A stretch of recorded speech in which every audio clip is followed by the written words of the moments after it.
raise hand function, and then *9 will also lower your hand.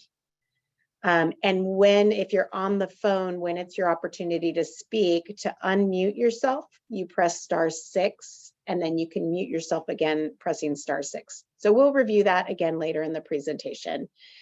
So really welcome. Thank you everyone for being here. We look forward to this meeting and hearing more from you over the timeline, not just tonight, but the timeline that we're developing this policy.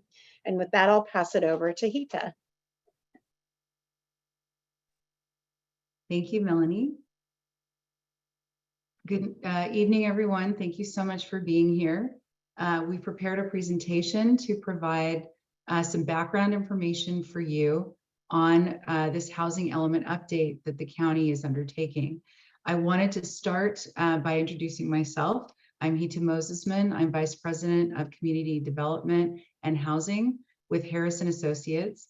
We are the county's consultant on the housing element update.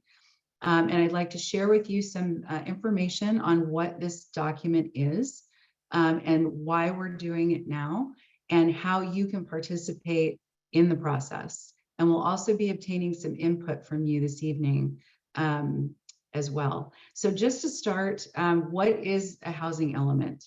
The housing element is a part of the county's general plan. And a general plan is a planning document for the development of the community over a longer period of time. Think decades, 10, 20, 30 years. If you think of a general plan as the book of the community or the county and incorporated area, the housing element would be the chapter that talks about housing and how the county will meet plan for housing needs and meet those needs. Every city and county in the state of California is required to have a general plan and a housing element. And really the general plan and the housing element working together really implement the county's vision for what it wants to be and how it can meet local needs. The housing element is also a document that must be certified by the state of California Department of Housing and Community Development that I will call HCD.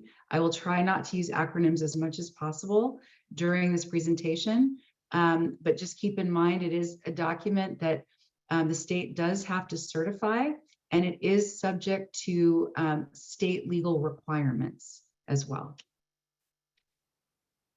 I also wanted to talk about what the housing element does not do. There's some things that are not part of a housing element. The first thing would be it doesn't not require the county to build housing units. And in fact, cities and counties don't build housing units. Developers build housing units, but cities and counties need to put the planning in place and the types of requirements in place to encourage the housing development to occur and ensure that there is land that's planned and designated for housing in the future. The second thing a housing element does not do is provide funding for the development of housing. However, cities and counties that have a legally acceptable housing element, according to the state, are eligible for state funding, particularly for affordable housing and working with developers so that developers can build affordable housing in the community. The third thing it does not do is authorize construction or just approve housing projects across the board. Any project that comes, that wants to be developed in the county, whether it's a shopping center or houses or apartments, does need to go through a development review process and to ensure that the development is safe and it is meeting county standards with regard to health and safety and design. So why is the housing element being updated right now, and why is this happening right now? And really the short answer is because it's required to by state law. It's been 8 years and housing elements need to be updated every 8 years. Every city and county has to do that. I did want to pause and say that every city and county in the state of California, again, is required to have their own housing element. So what we're here to talk about tonight is specifically the county unincorporated parts of Monterey County. So not anything that's in an incorporated city like the city of Salinas or Monterey or Soledad.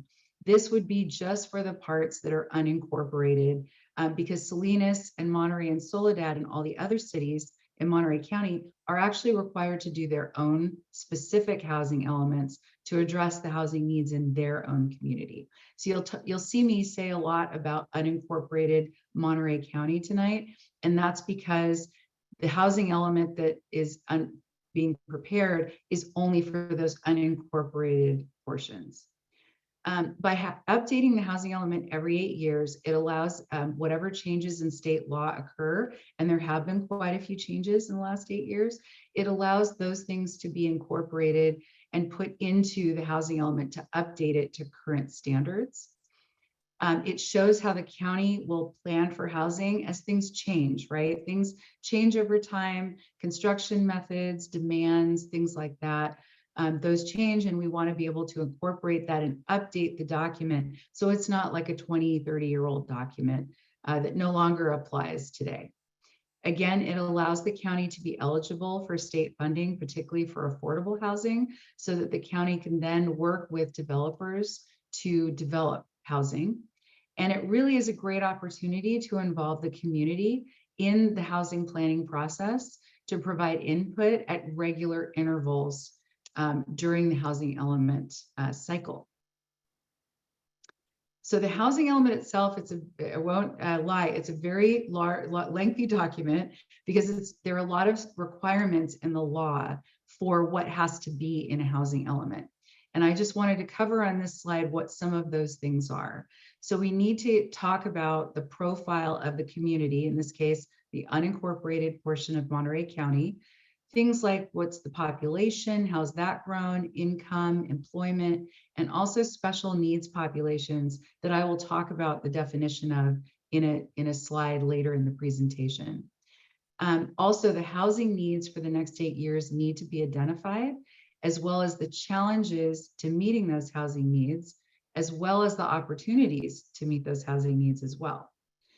Housing resources, and really what that means is what funding, what money is available to further housing, either through the state or other means, and what types of assets can be used to further housing during the next 8 years. All of the sites, so as part of the housing element, the county will be identifying specific pieces of property where housing is planned for, and in addition, the income levels of the households that are planned to be served by that housing by specific property, and that's called the site's inventory. So there will be a map showing exactly where housing is planned, to be very clear about where housing, can be developed and where it can be encouraged. Housing constraints must be identified, and all of this really means is, what are the barriers? What are the things getting in the way of the housing being able to be developed? Those could be things like development requirements, but they can also be things like a shortage of construction labor, high supply prices for lumber, and high land prices as well. Those are market conditions. There is a review of the county's last housing element. The housing element always comes in 8-year cycles. So the last housing element cycle was 2015 through this year. And how did it go? How many units were developed? What programs were implemented? And how are we doing sort of on that, the housing efforts? New to this cycle, this is the first time it's required, is a fair housing analysis. There was a state law passed a few years ago that says all housing elements must now add a section that talks about fair housing issues. And I will get into exactly what I mean by fair housing in a later slide where we can expand upon that. And then finally, the goals, objectives, programs, and policies, and really very specific actions that will be taken by the county and partners will be identified in the housing element as required by state law. So there's a lot in that document, very comprehensive. And as I mentioned before, there is a requirement, a new requirement, that fair housing be analyzed as part of the housing element. And really what we mean by fair housing is identifying things like, are there inequities in access to opportunity, not just housing, but other types of opportunities, education, et cetera. What is the situation? Is there any segregation? Is it a very integrated community? What do the demographics look like of the community? In addition to that, what are the incomes associated with those demographics? Are there racially concentrated areas of poverty? And on the other side, are there racially concentrated areas of affluence? Generally, you want to plan for housing, especially affordable housing, in areas of high opportunity. And so looking at places that have those opportunities is really important for those sites that I talked about, those specific properties where we're planning for affordable housing. Are there risks of displacement? Are there disproportionate housing needs in the community? Meaning, are there inequities in terms of housing opportunities for people in the community? Are there environmental justice issues related to a lack of access to public spaces, a lack of access to community engagement? Are there environmental issues in the community that affect potential housing sites? And what is the process for fair housing in terms of enforcement, complaints, and what is the outreach capacity for fair housing in the community? These are all things that we will be analyzing in that section of the housing element, and there will be programs proposed to address any fair housing problems that are identified. So that's basically the contents of the housing element. And I know that was a lot of information. I wanted to say this slideshow will be available for you to review. This is also being recorded for you to review as well. So don't feel that you have to absorb all of this information all at once. We're trying to provide you with a lot of information so you know sort of what to expect, and it makes it a little bit easier to participate when you sort of understand the process.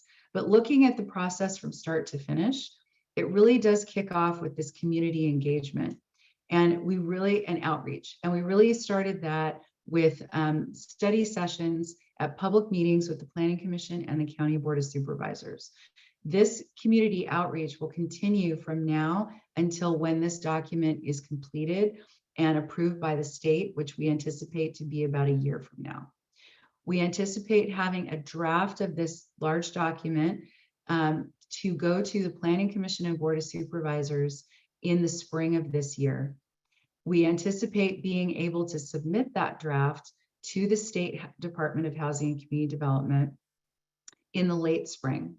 Now, the state gets a very long review period.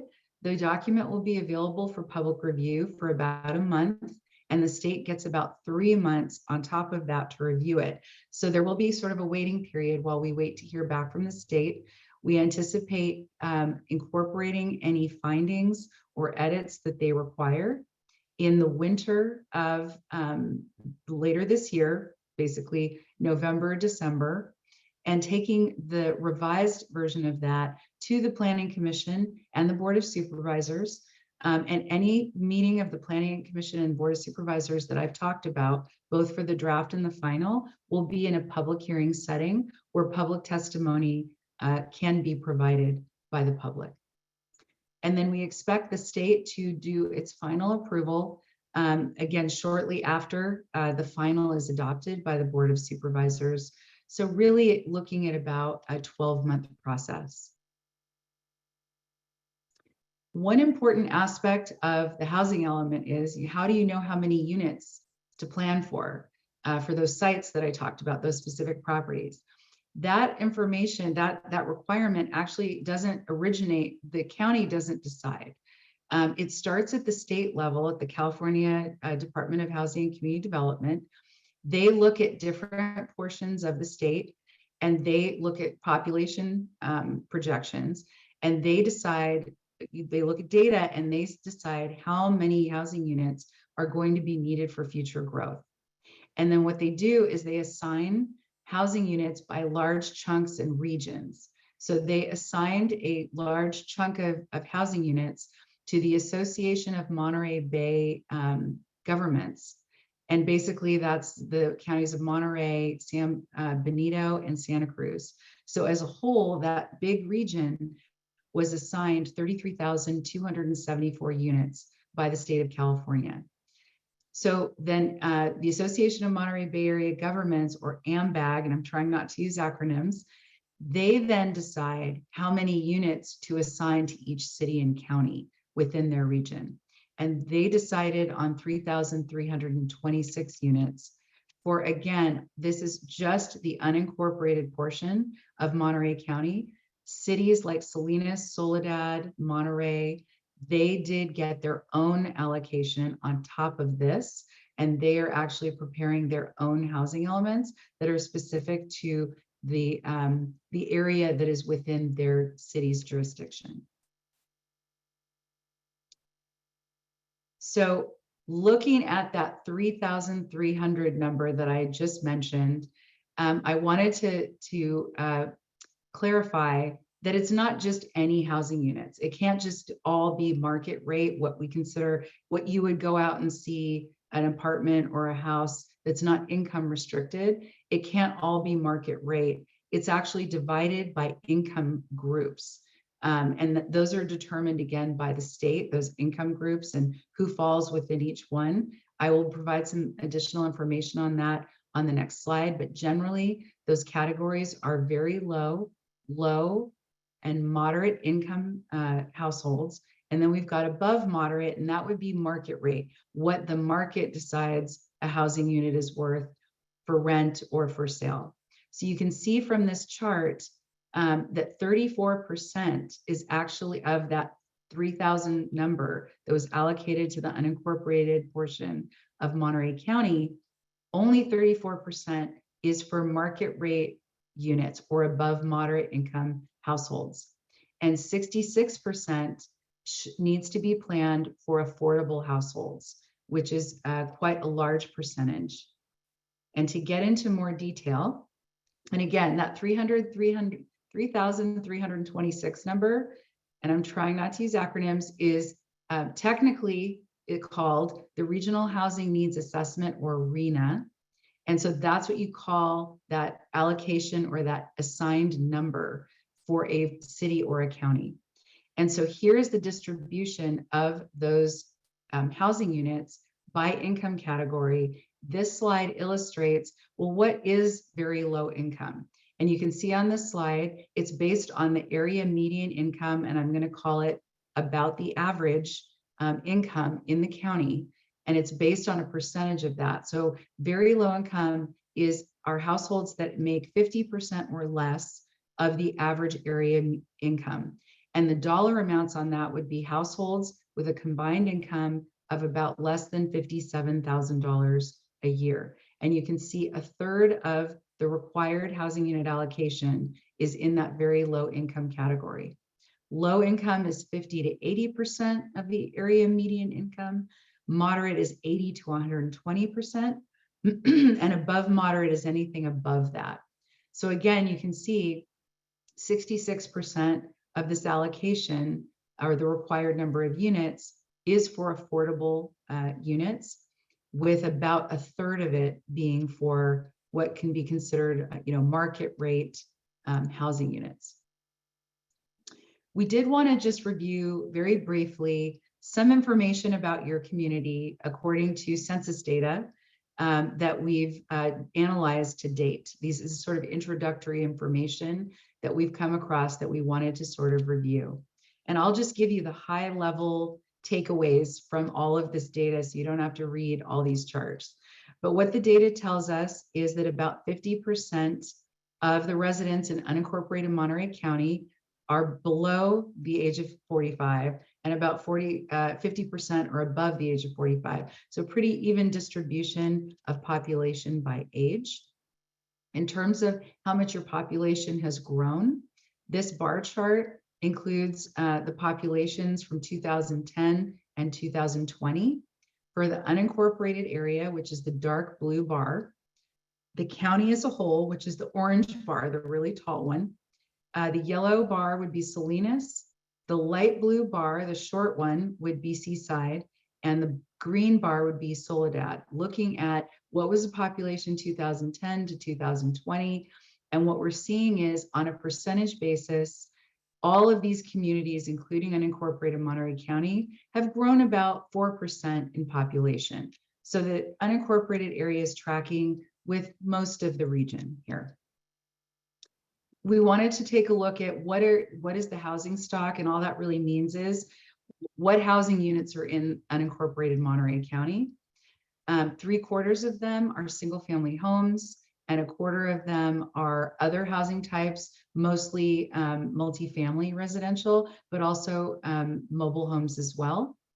And looking at the growth in the types of units over the last 12 years, single family homes have grown, or there have been added about 5% over that period, about the last 20 years. And there's actually been 21% growth in multifamily housing units over that same time period.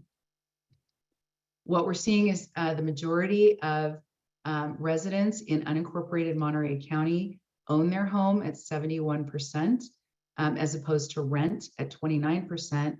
Their home ownership seems to be a higher percentage in the unincorporated county versus the county as a whole. Monterey County as a whole is this grayish light blue bar here.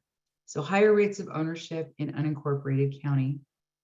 One important data point that we wanted to look at is how much have home prices grown in Monterey in Monterey County as a whole. I wanted to specify we don't have a lot of specific data for just the unincorporated area. So looking at Monterey County as a whole, there's been a 93% increase in median home prices, with especially a big bump around sort of when COVID started. So a 38% increase just between 2020 and 2022, which really tracks with most of the state of California. Home prices have grown tremendously.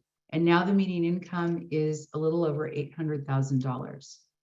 When we look at rent as opposed to home prices, there's been about a 65% increase in rent in the last 7 years. 12% increase just in the last year alone. Again, a lot of bump in housing costs we saw after COVID. And the median rent in Monterey County is about $2,500 a month. So looking at those prices that I just mentioned and the rents, we also need to look at how much has income grown during that time period. Has it kept pace with the increase in housing costs? And what we're seeing is that that is not the case. The current median income in Monterey County right now is $90,000 for a family of 4. And as we've talked about, home values and rents have increased quite a bit, anywhere from 38% to 93%. But wage growth has gone up by about 30% during that same time period. So has not kept pace. And the census data indicates that about 13% of unincorporated Monterey County residents live at or below the poverty line. So looking at housing prices versus what incomes are in the county, we look at a phenomenon called cost burden. And cost burden is when a household spends more than 30% of their income on housing costs. And what the census data says is that 33%, or a third, of unincorporated Monterey County households are cost burden. And in addition, 15% in unincorporated Monterey County are severely cost burden, meaning they spend more than 50% of their income on housing costs. And what we also finally saw from the data is that for low-income households, and you'll remember that low-income households are about 50% or less of the average area median income, about 55% of these low-income households are cost burdened in some way. So I had mentioned special needs households, and I wanted to explain what that means. And actually, special needs for the housing element update, we need to adhere to the state definition of that. And what the state identifies as special needs populations or households are large households of 5 or more members, female-headed households, persons with disabilities, seniors, persons or families that are unhoused or experiencing homelessness, and farm worker households as well. So I have some data points to share on these special needs populations. On the large households that have 5 or more members, 24% of the rental households in unincorporated Monterey County are a larger household, and 12% of owner households are in that category. With senior households, 15% of those seniors that rent fall below the 50% area median income, or are considered low or, very low or extremely low income. There are 11% of families in unincorporated Monterey County that are considered female-headed households. And 40% of the households that are at the poverty level or below are also female-headed households. For unhoused populations, 66% are unsheltered, and 34% have accessed transitional housing or emergency shelters. 20% of unincorporated Monterey County residents identify as having a disability. There are about 27,000 agricultural workers in Monterey County, according to census data, and 18% are migrant workers who are not in the county full-time. So at this juncture, that was a lot of information and a lot of data, but we really do want to hear from you. So with that background information, we'd like to transition into asking some polling questions that will help inform some of our work on the housing element update. I did want to go over the instructions so that it's not confusing at all and we get maximum participation. So when I go on the next slide, I'll start with a question and the polling will open. And when the polling opens, you'll see next to number 1 here, you'll see an icon at the bottom of your screen that says polling. It won't appear until polling opens. And then you click on that, and then you select the answer that you want to give, and then you click submit. And then once you've answered the poll, the polling button will not show, but when we ask the next question and open up the polling for the next question, it will show up again. So I hope that that is clear. And so with that, we'll kick off the first question. And Hita, if I may just Yes. briefly, for those of you who have joined us by phone, our apologies, you won't be able to respond to the polling questions via phone. However, these questions are also questions that are included in our larger survey that is available to fill out, so your voice will still be heard. So thank you.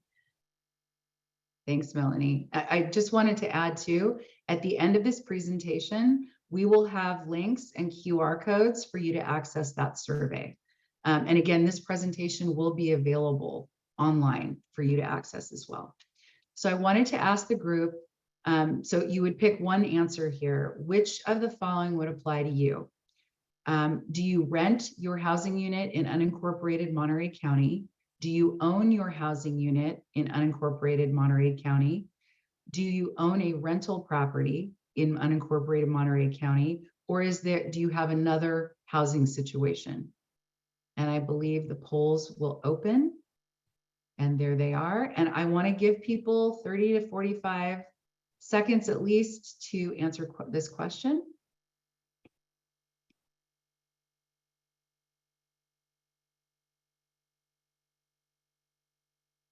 And we've got a lot of people voting. We've got 36, 37.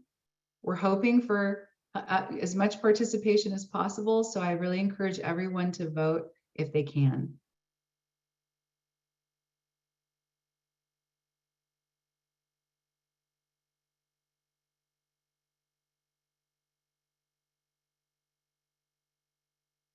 Okay, we've still got some answers coming in. I'll give it a few more seconds.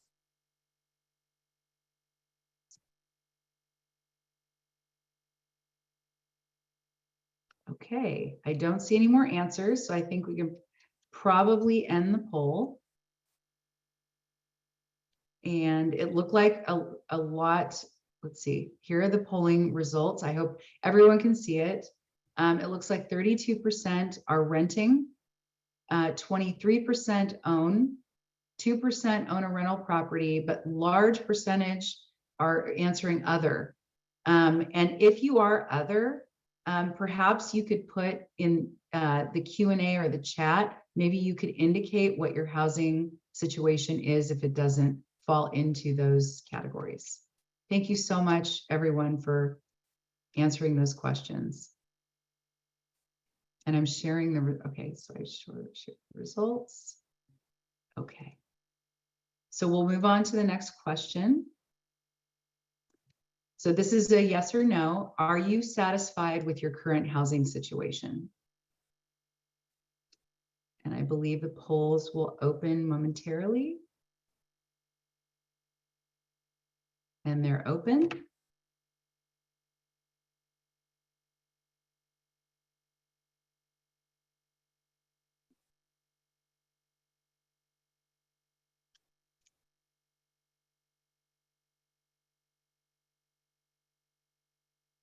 Giving it a few more seconds. We have about 44 respondents here.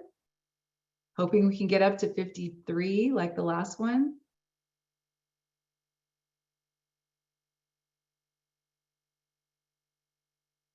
Okay, oh, here we go. There's some more. Great. Thank you, everyone. We're up to 47. Maybe just 5 more seconds before we'll share results. A couple more coming in.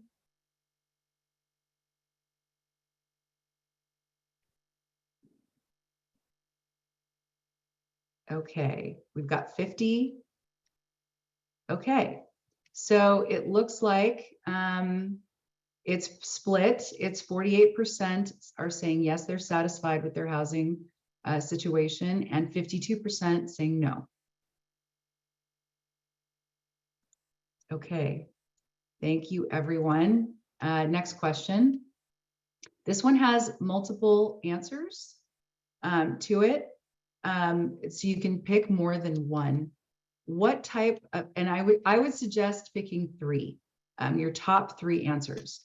What types of housing are most needed in unincorporated Monterey County? Single family homes, senior units, affordable housing, housing for persons with disabilities, emergency shelters, apartments, employee housing, condominiums or townhomes, transitional or supportive housing for unhoused populations, or finally, agricultural or seasonal worker housing. And I believe the poll will open momentarily. And again, I would pick 3, your top 3 that you think are needed in unincorporated Monterey County.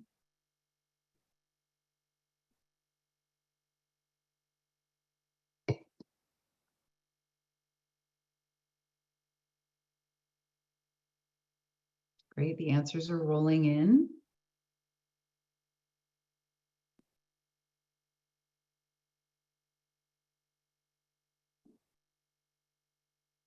Okay, we're up to about 40. Hoping we can get to about 50.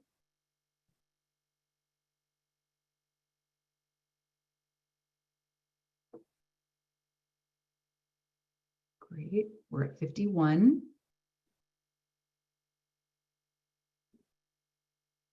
Maybe a few more seconds. Okay, 53, great, 53, 54. Okay, 55. We'll give it a couple more seconds for any other answers. Looks like we still have a couple coming in.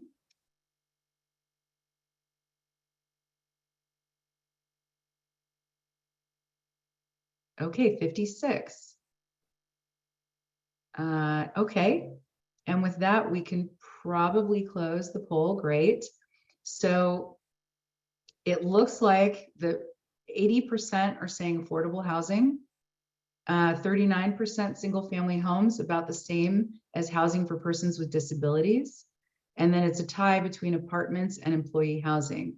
Those seem to be the top 3 answers. Thank you again, everyone, for participating. And let's see, I think we have one final question. I appreciate the participation. And Hita, can you just briefly review how folks can respond? Again, if you're on the phone, you won't be able to respond to the Yes. poll. There were a couple of questions, if you can just once again remind. Sure. So unfortunately, Zoom doesn't have the capabilities to allow for polling on a mobile phone. However, there is an online survey that is available, and we are going, and all of these same questions are in that survey, plus more. There are even more questions that would give us more information to prepare this housing element for your community. We will provide a link at the end of this presentation and QR codes for the English and the Spanish version of that survey. And this presentation will be available at the end of this meeting, so you can always access that link and those codes after the meeting is over. We really encourage everyone to please do the survey, and please ask everyone you know to do the survey as well, who reside in unincorporated Monterey County or a stakeholder in unincorporated Monterey County, to help provide input for this important document. So this would be our last question, I believe. And this is, what are the top 2 barriers? So you want to pick 2 answers only to housing in the community. What are those barriers? There's not enough housing for sale. There's not enough housing for rent. Housing isn't affordable. Housing size, the size of the unit does not meet your family's needs. The housing conditions are poor. There's a lack of water or infrastructure for housing development. Housing is not located in the right places or the places that you want to live, or other. And again, we'd like to hear what those other things might be. And I encourage everyone who answers other to put some comments in the Q&A in the chat. And now the poll is open. So we'll give everyone some time here.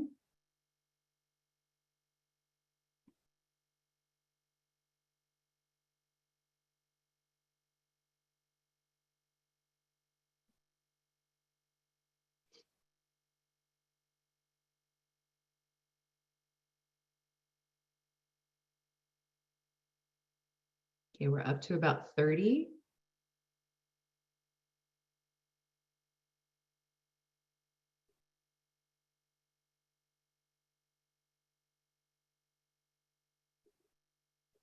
Great, we're up to 51. I don't know if they're great, 54. I think we have 56 on the last one. We can get the last 2, that would be great.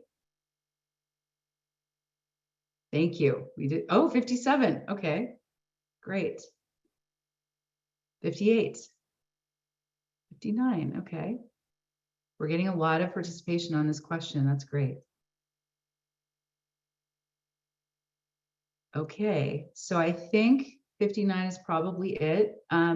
So 81% answered that housing is not affordable. So the top 2 are housing is not affordable and there's not enough housing for rent. And that's a pretty large percentage at 60%. That's very good information.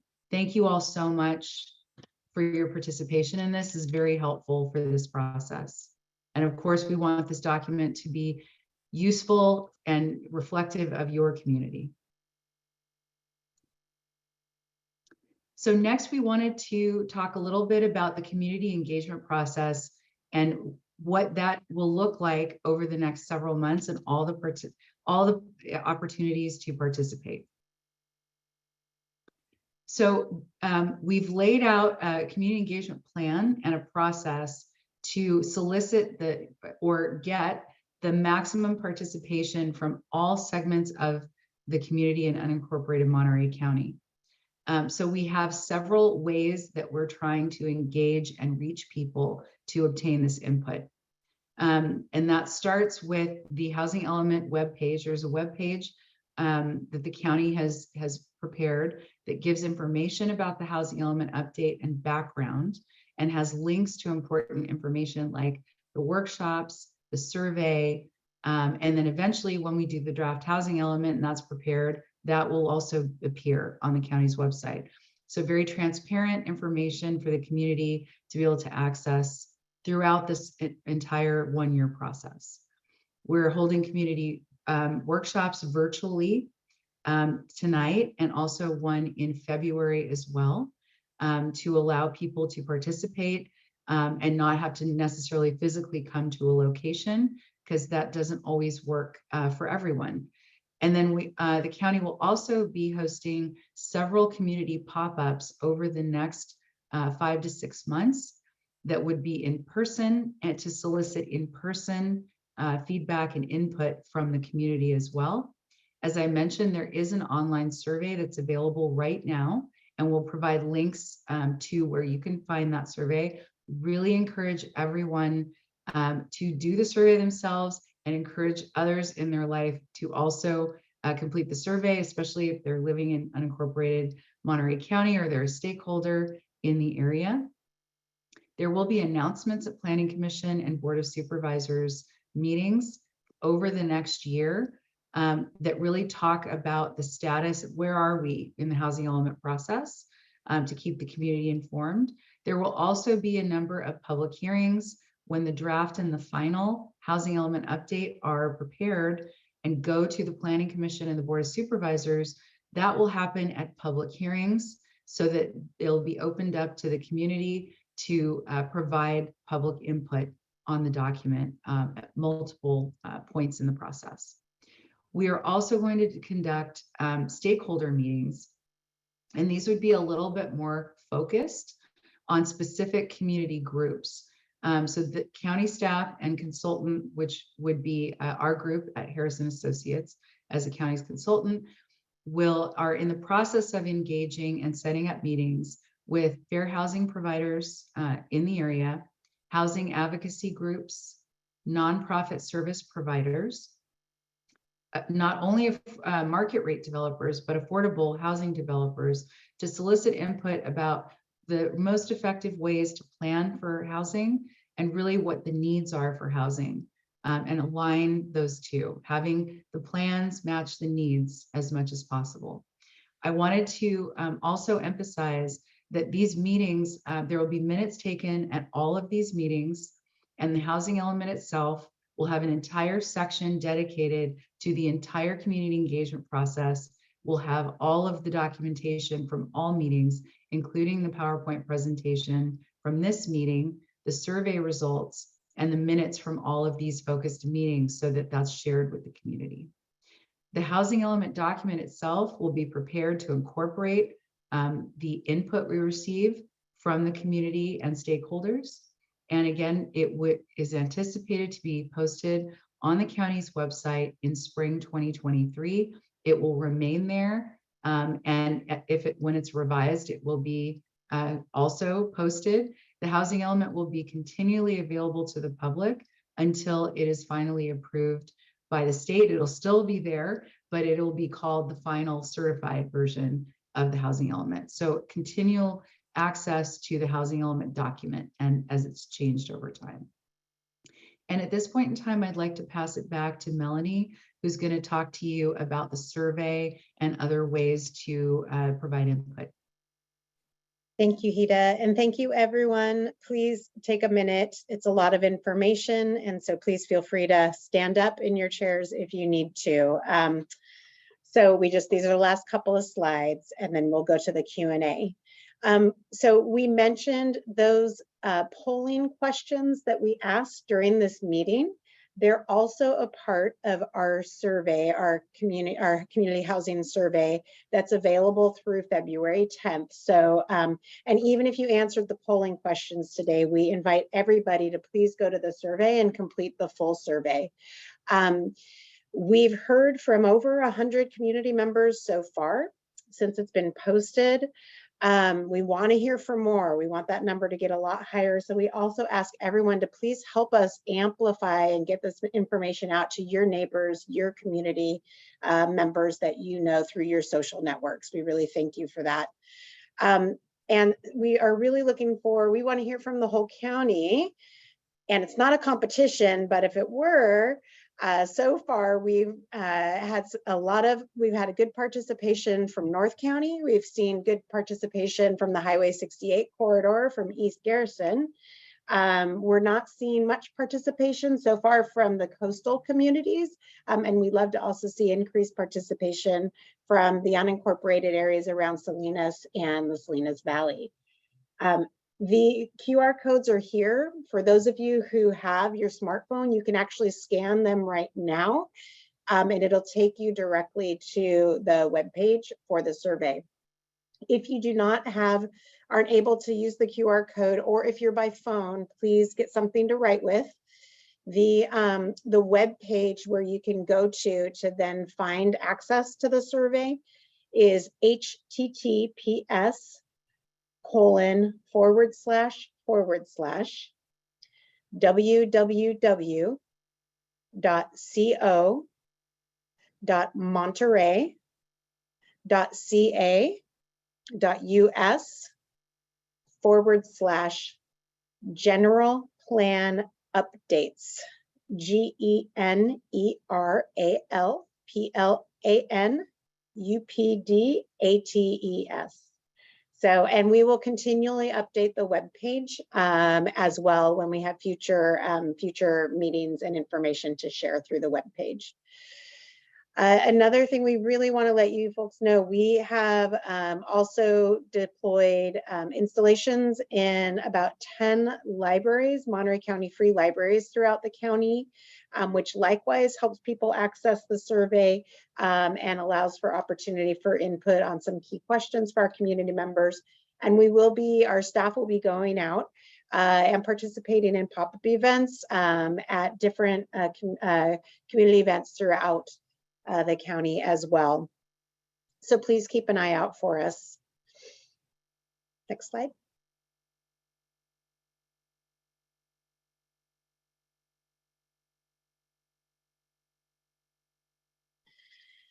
I wanted to take a moment for anyone who's already on this call. If you did not receive an email notification of this meeting, but you would like to receive email notifications of the housing element as we have public notices and hearings on the housing element, you can either, if you're comfortable, you can drop your name and your email address, or just your email address into the chat now, if you're comfortable sharing that.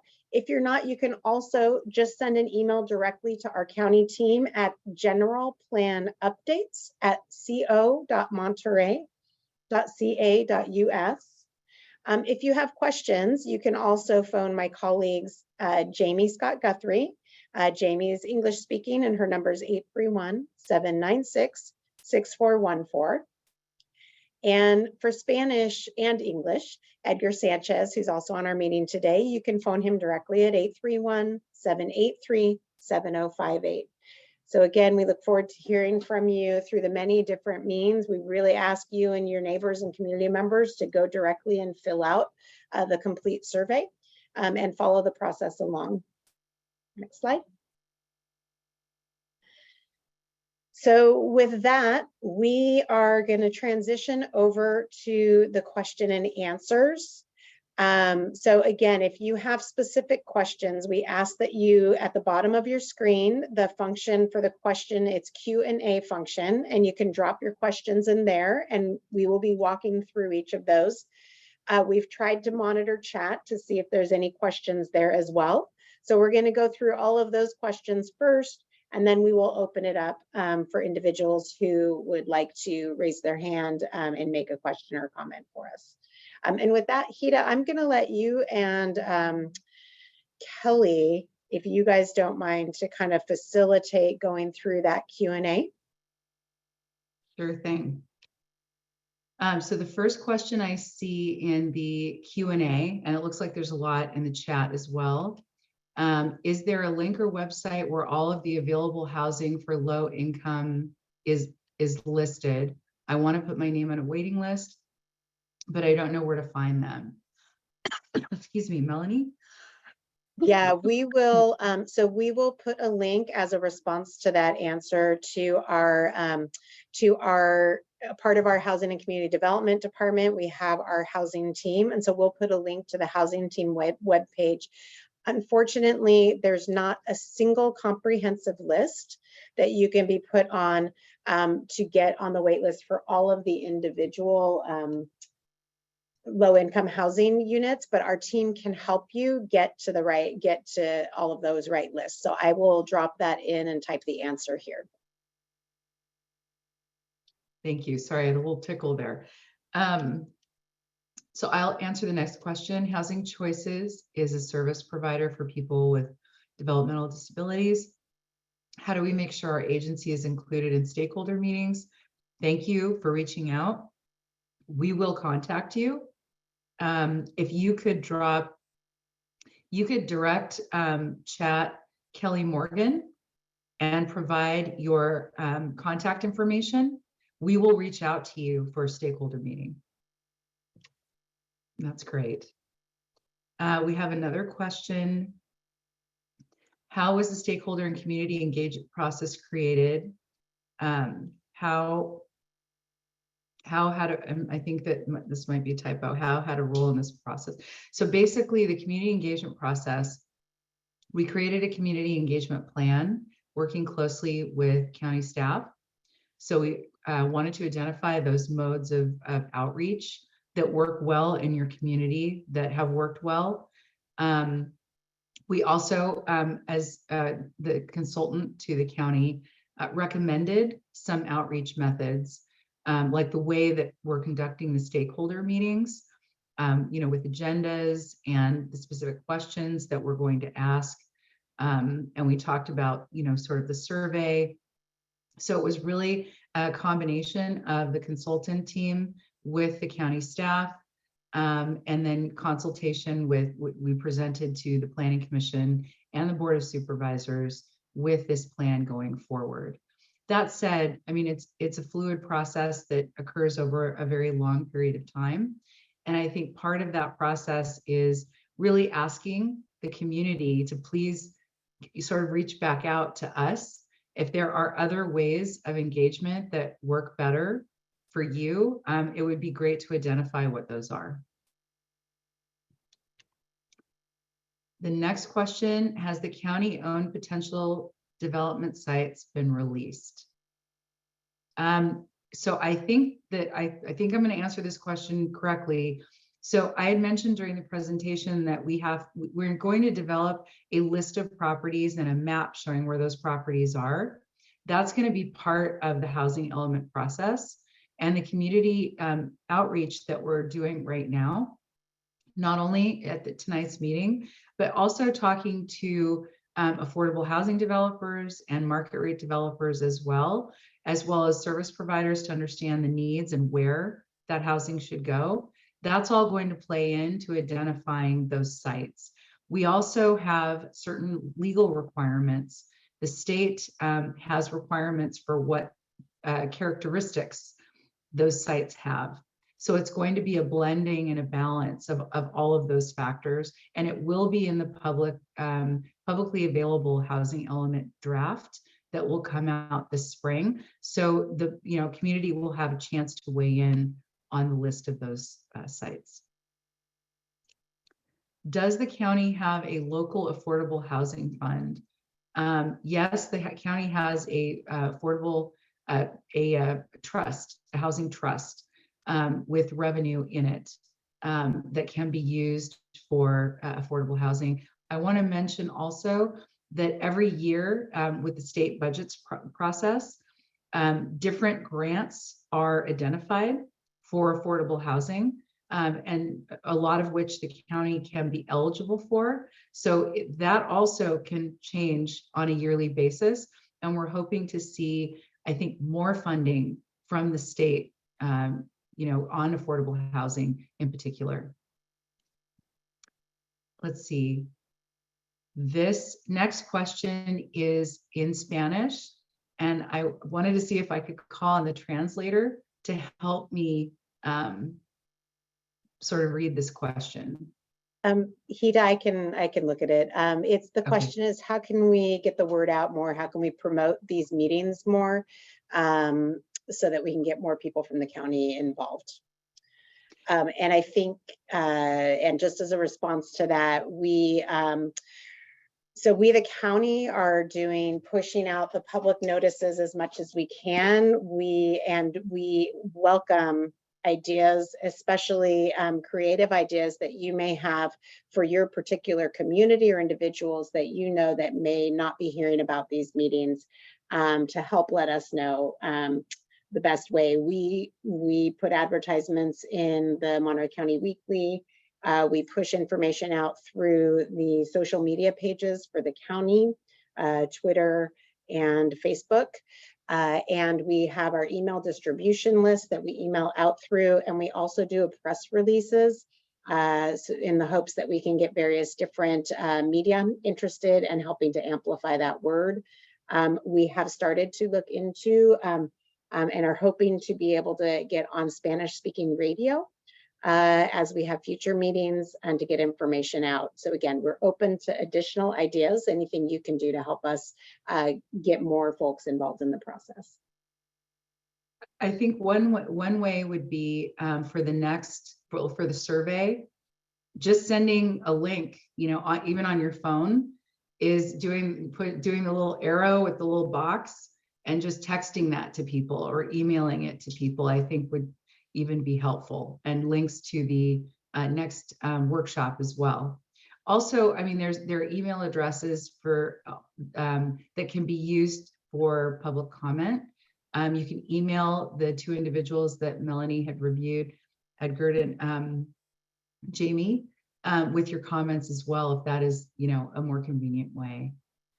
Let's see, are there county-owned parcels that can be dedicated to affordable housing? We're in the fact-finding process of that right now. We're actually going through and looking at the site inventory. So we hope to have, more information about the sites inventory at the next workshop as we're sort of going through that process. As I said, there are legal requirements that the state requires. There have to be certain characteristics of parcels. And so we're trying to work within that framework and with those requirements to make a list of the best sites. And just the one, I will, for those who may be interested, there is one county-owned property currently that we do have an agreement with the city of Salinas, and we've gone out to a request for proposals and selected a nonprofit developer to develop affordable housing. And that site is a county-owned property at 855 East Laurel Drive. So it's within the city of Salinas on county-owned property. And it's next to the Share Center, for those who are familiar with that site. So that is the one site currently that is county-owned and that has been identified and is in the process of providing affordable housing. And that site, I think, Melanie, would the city of Salinas will probably be showing that as affordable housing because it's within their city boundary, even though the county owns it. That's kind of the way that works. So they'll be showing that as a project that will be in their pipeline, most likely. So next question is, how long until we start seeing a change in more affordable housing? Realistically, San Lucas is extremely underserved and disenfranchised in everything, but mostly affordable housing or enough housing in general. I can answer, provide a first answer to this.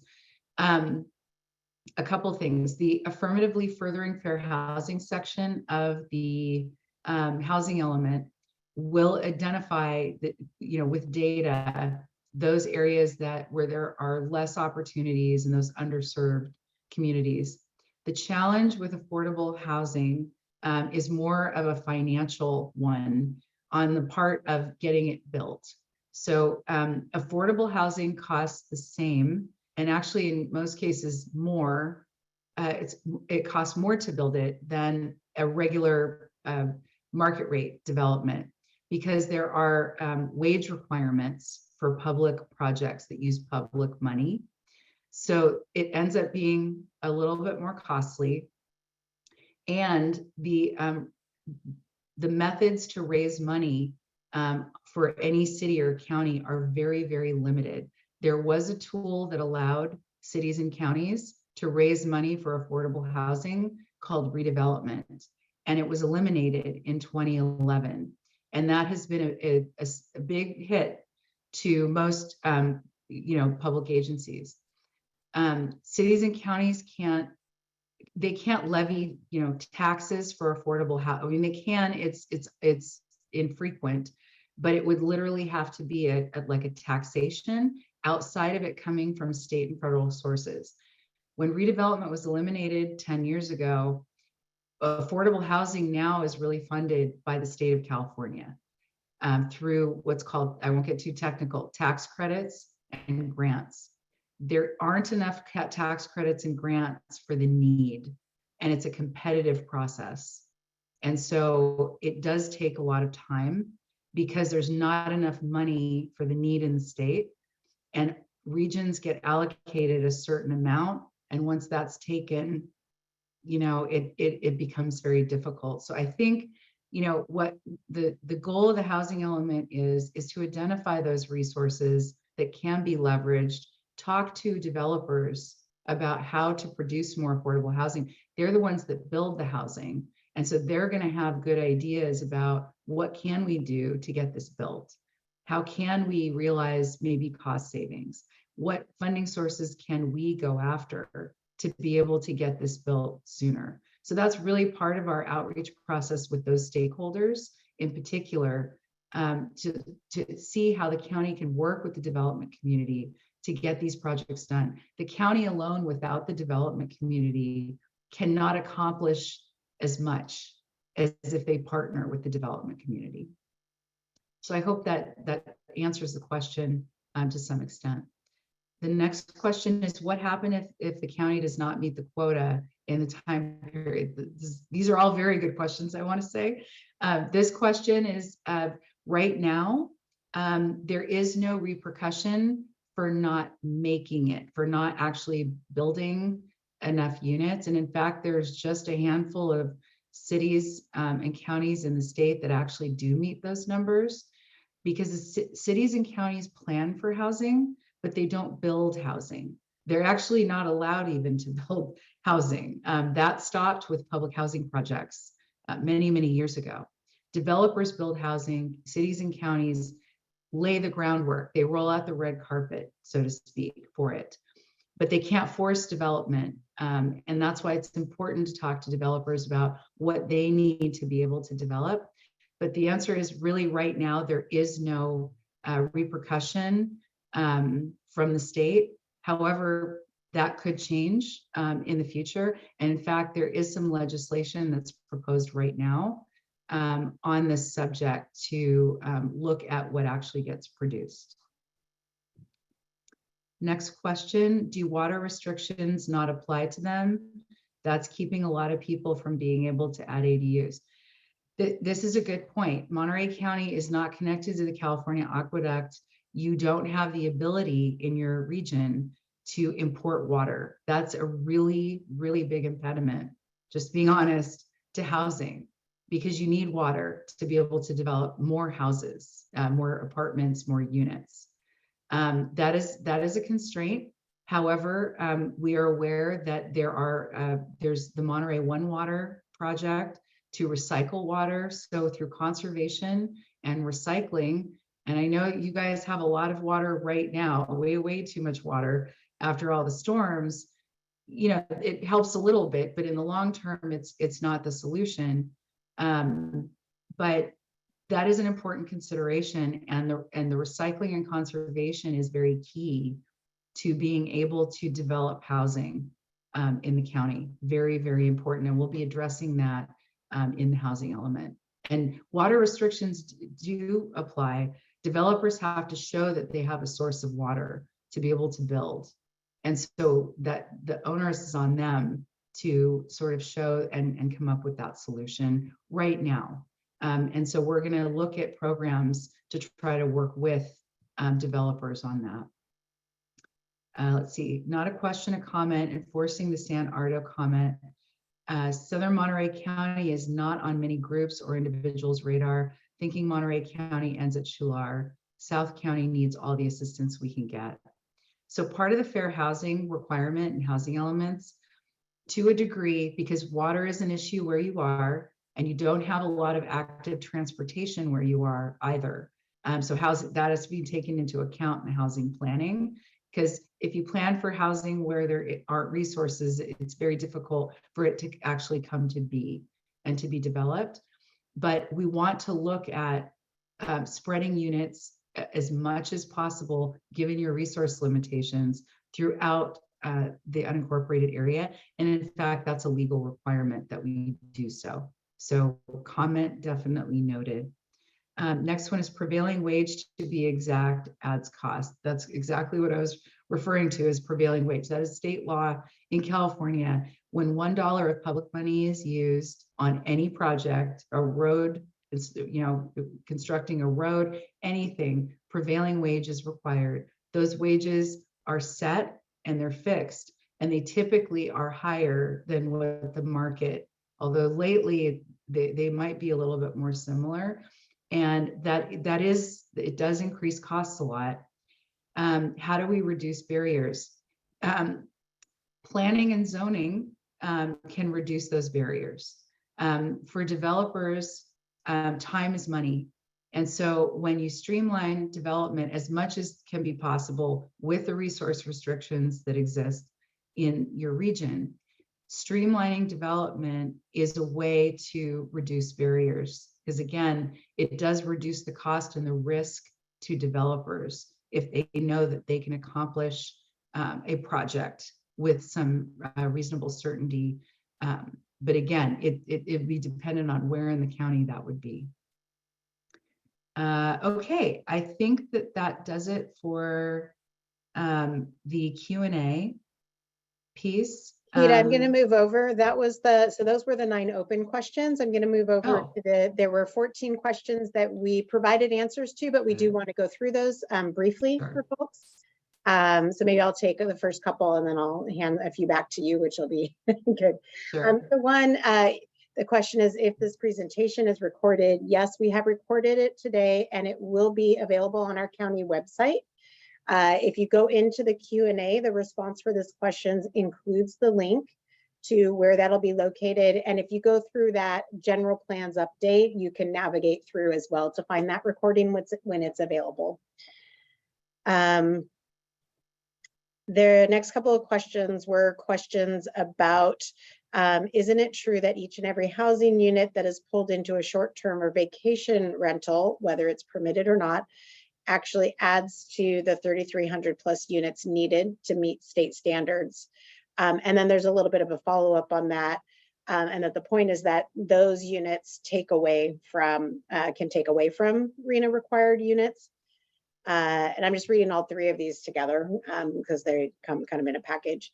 And then could some resources be dedicating to providing incentives to homeowners who return their properties to a month-to-month or yearly fair market rental, so taking them out of short-term rental, particularly at the inclusionary housing levels.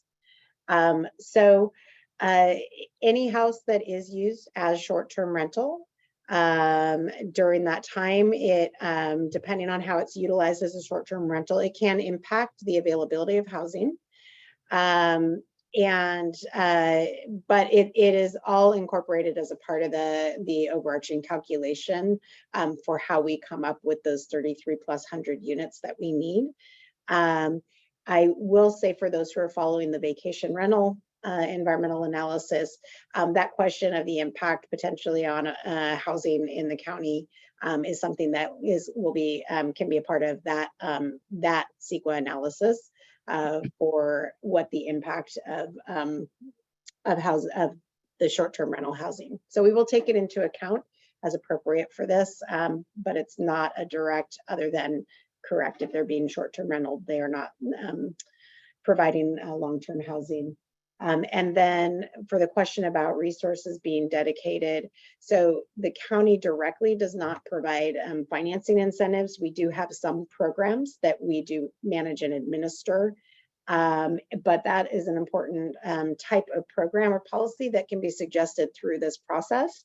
And whether the county is the one to implement it or it's a part of the process that another entity would be implementing, we can include that as part of the housing element update for consideration. There's a question if there is any optional element that will be part of this plan, such as farm worker housing elements. So there will not be a separate farm worker housing element, but that said, the housing element update will include a survey and a report specifically on farm worker housing. And so it will be a part of and incorporated in this housing element, but not its own standalone element. I wanted to say real quickly that actually there was a law passed last year that requires the state to do a statewide farm worker housing element. It's not called a housing element, but it's an assessment of farm worker needs and the identification of what would be needed to meet those needs. So that will be underway within the next 2 years. Thank you for that, Hida. The next question is, will we be able to get the slide deck as well? Yes, and in the Q&A is the link to the English slide deck and the Spanish slide deck. We do have a full slide deck translated for Spanish. Those are available on our webpage and will remain available. Thank you. Okay, the next question was on the wage report. If we can break the wages down based on areas such as South County, Salinas, North County, and Peninsula. The short answer is that the data comes from census data, and so it's associated to census blocks that don't necessarily align with sort of the city and areas in particular. I will ask Hita if I've missed anything on that one. That could be some further resolution of the data. No, I think you answered that really well. Wonderful. Thank you, Jamie. You typed that answer in.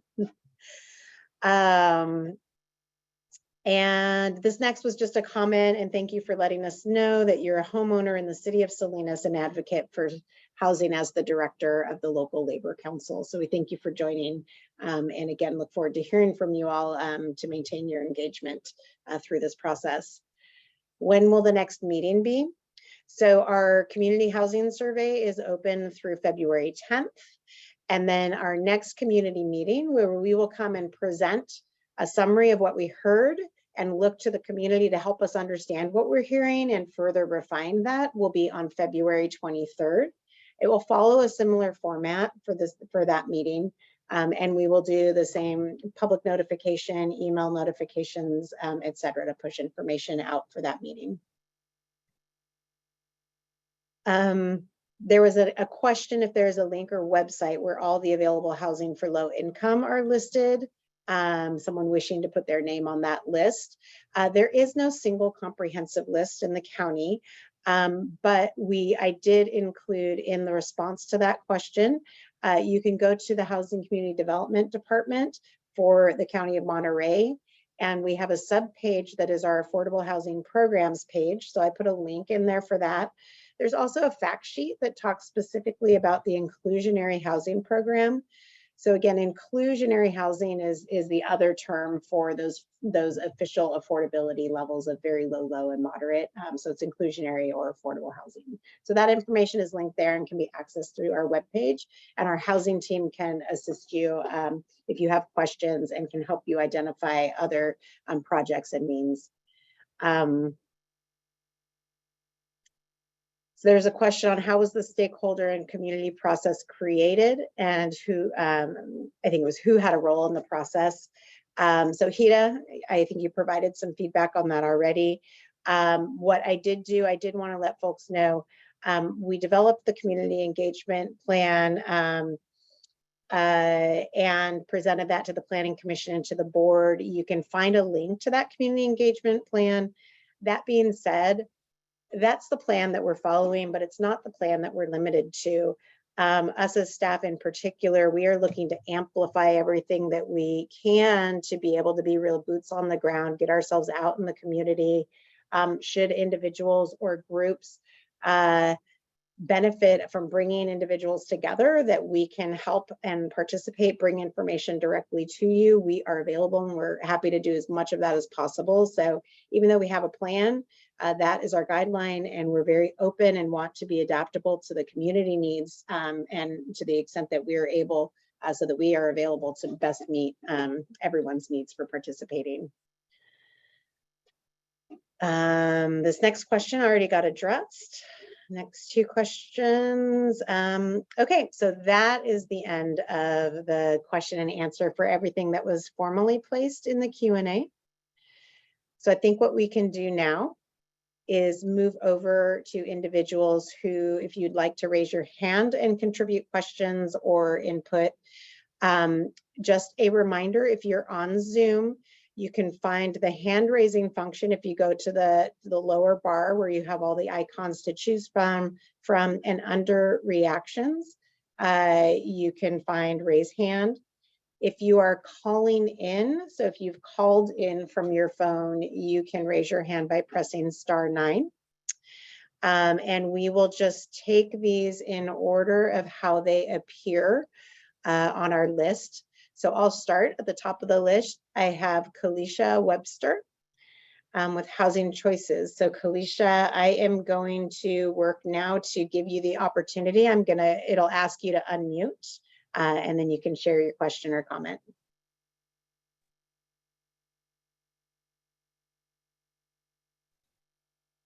Hi, thank you. Are you able to hear me? Yes, we can hear you now. Thank you. Perfect. Thank you. So yeah, my name is Kalisha Webster. I'm the Senior Housing Advocate with Housing Choices. We are a service provider working with people with intellectual and developmental disabilities to help them find and retain affordable housing. And I just wanted to kind of clarify on a comment I made in the chat earlier that I know Jamie did see and commented back to me about during your presentation, you talked about the need to the different special housing needs, including people with disabilities. I did just want to clarify that people with disabilities also should include people with developmental disabilities. The reason we have those two separate categories is typically when we talk about people with disabilities, we're talking about ADA compliance, so wheelchairs, hearing devices, any kind of visibility needs. Whereas a developmental disability, intellectual disability, it's cognitive, and the need is for supportive services rather than a specific building of the unit. And those services are funded by the regional center, the San Andreas Regional Center in Monterey County. But the need really for this population is for deeply affordable housing. So in the county of Monterey, there are about 1,500 people with developmental disabilities, 100 of whom live in unincorporated county, and less than 10% are able to live in their own apartment with supportive services because of the lack of deeply affordable housing. Thank you for sharing that information. Yeah, of course. Thank you. Thank you. Okay, up next in line is the call-in user 3. So I'm going to go ahead and give you the option, ask you to unmute. Call-in user 3. There you are. Hello, can you hear me? Yes, we can hear you. Thank you. Perfect. Hi, my name is Nicole. Thank you for offering this meeting. I have, I think, 2 little short questions really quickly. Can you repeat the telephone numbers you gave earlier for the people we can call in?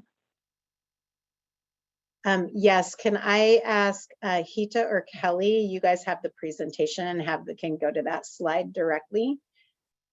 I just don't have that open on my computer.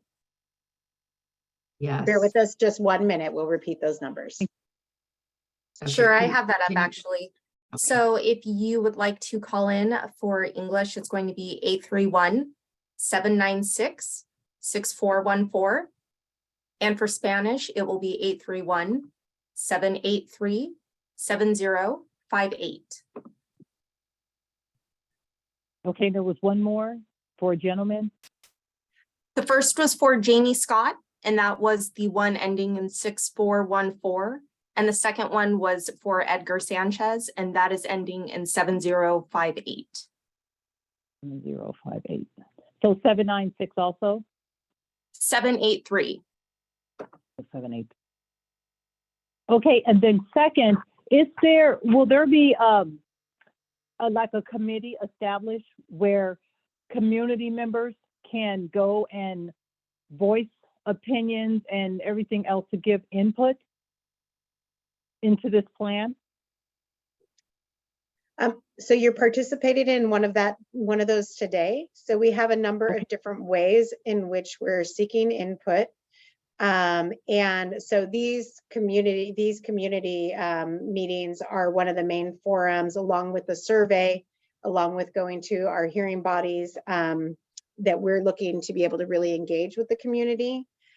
We do Okay. have some targeted stakeholder groups that were identified in the presentation that we will be having some targeted meetings with. And so as well, for individuals who identify with those stakeholder groups, you can send a direct message to Kelly Morgan. So if you go into the chat, you can do that, or you can just reach out to our team and let us know if you have particular expertise that aligns with those particular stakeholders. And again, we will keep this as a very public process. We will be utilizing social media and our webpage to update. The document themselves will be available for public review once it's released. Okay, and then I don't know if this is more of a question or it's more of a concern. So although I know this meeting is set up for housing for people with disabilities, and when there are particular units that are established for people with disabilities, one thing that I find is that although they're, set aside for disabilities, they aren't really handicap accessible. And if there are, there's usually one, maybe 2 units for, I don't know, buildings with 60 people. So is it really being considered how many units are being set aside for people in wheelchairs?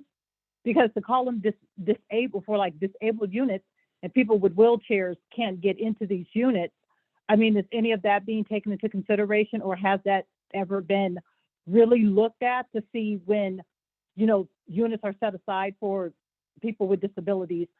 Are they really considering the people in wheelchairs where there is no housing completely? I can I just wanted to make a comment that in the housing element itself, when we identify housing constraints or barriers to housing, we do need to demonstrate that the county does offer reasonable accommodations for persons with disabilities, and that there's a process in which to do that. And so that's a requirement in the housing element. So, and I believe that this cycle, sorry, it's still a tickle. This cycle, they are requiring us to call that out more clearly in the document. So just wanted to let you know. That would be great. Yeah, thank you. And I'll encourage anyone, these policy documents, they will be large. And I encourage you, not to feel daunted when they're available. You can, for example, if you have expertise and or interest in particular areas, hone in on that portion of the documents and help us make sure that we got it right for those portions. So we thank you for that input, and know that there will be a particular section in the housing element when it's available that will speak to those concerns.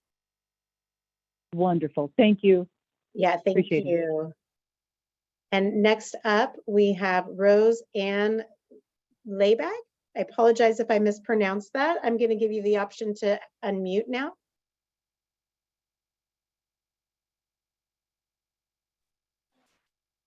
I'm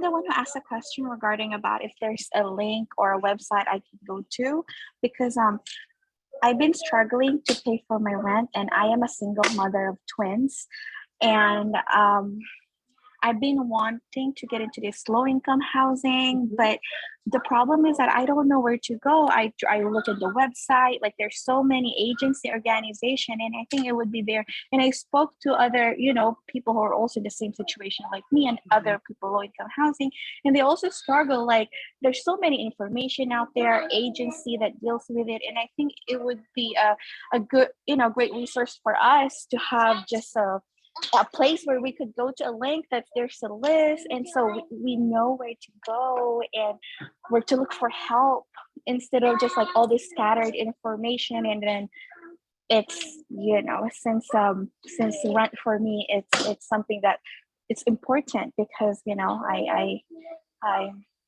been struggling to, and one of my twin also has a disability, and not getting support around me, it's really, really stressful for a single mother. So Thank you for that. What I would ask, if you are able and you can, I know I shared the resources, so others in my department work more directly with helping connect people with those housing resources.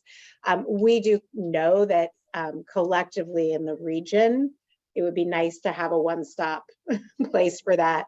In the absence of it, if you are comfortable dropping your email into either publicly, or you can just share it with, you can share it with myself or anyone on our team in the chat, and your phone number if you'd like, then we can specifically have our housing team reach out to you for that particular question as well, and you can hopefully get plugged. And in the broader sense, thank you for that feedback, because that's really good shared life experience you have to help us inform the housing element and helping to meet the needs of yourself and others in similar situations. yeah, I appreciate that. I'll do that right now. Thank you very much. Thank you. It's like one of my twins. So this is Donovan. Donovan, thank you for joining. And I have another one. Sorry if you can hear them. That's they're playing. So thank you. No. I'll do that. I appreciate it. Thank you very much, Roseanne. So I don't see any other hands raised right now. So I will take a moment and just put it out there for everyone who's on here.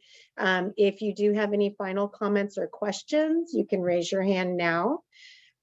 You also have our contact information. So please, this is for us the start of this conversation with the community. This is not the end of it. So please help us push out the survey and help us get your community, your neighbors, your membership plugged into this process to be able to continue contributing.